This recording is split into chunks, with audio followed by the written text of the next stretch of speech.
La terre n'est pas le seul problème. Israël s'approprie aussi l'eau des Palestiniens, en particulier dans la vallée du Jourdain.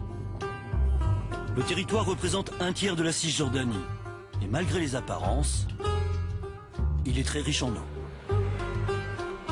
9000 colons juifs s'y sont implantés et contrôlent la grande majorité du territoire. Ils ont aussi un quasi-monopole sur l'eau pour leur consommation personnelle et pour leurs grandes exploitations agricoles. Exemple flagrant, Bardala.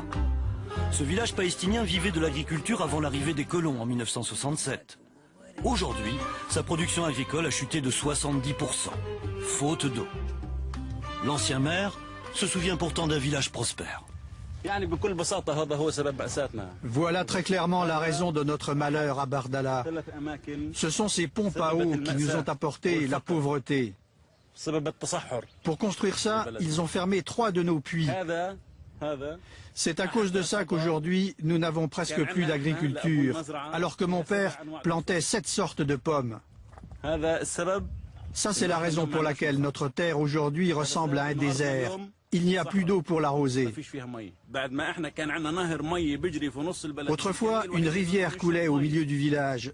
Mais aujourd'hui, pour boire de l'eau, il faut l'acheter à la compagnie d'eau israélienne.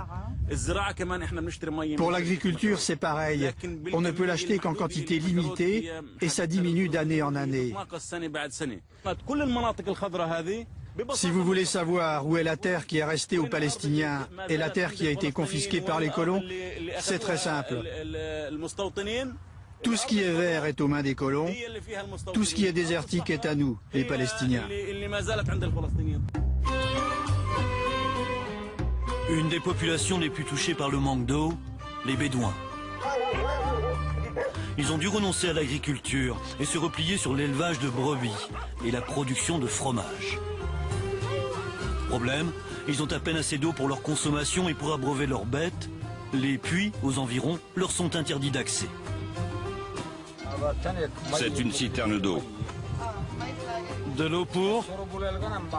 De l'eau potable pour nous et pour nos bêtes, car il n'y a pas de point d'eau qui nous soit accessible près d'ici. On doit faire 27 km aller et 27 km retour en tracteur pour acheter 3 mètres cubes d'eau. Pour votre information, le puits qui alimente nos terres n'est qu'à 1 km d'ici, mais il sert uniquement aux colonies et à leurs plantations. Il y a tellement d'eau ici que ça pourrait alimenter toute la région alentour. Mais ils refusent qu'on y accède.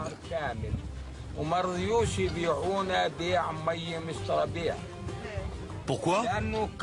Ils veulent qu'on parte pour prendre nos terres et y installer des colonies. À 1 km du campement, la station de pompage israélienne dont les Bédouins ne peuvent pas profiter. Regarde, l'eau est là. Tu l'entends?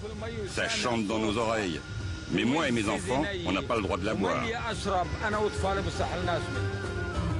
Le moteur de la pompe rejette un petit filet d'eau pour éviter la surchauffe. Et de ce filet d'eau naît un miracle. En plein désert. Ici, il y a un peu d'eau et l'herbe pousse. S'il y avait plus d'eau, toute la terre serait verte comme ça. Donc ce n'est pas un désert ici en fait. C'est un désert par manque d'eau. C'est ce que veut Israël avec sa politique. Nous, on a un désert dont on ne peut rien tirer, et eux, ils prennent l'eau et ils en font un paradis. En plus des colons dans la vallée du Jourdain, il y a aussi des zones de tir pour l'armée et des réserves naturelles contrôlées par Israël. Aux Palestiniens, on rationne l'eau et on interdit de construire. Beaucoup se découragent. Ils étaient 300 000 en 1967, ils ne sont plus que 80 000 aujourd'hui.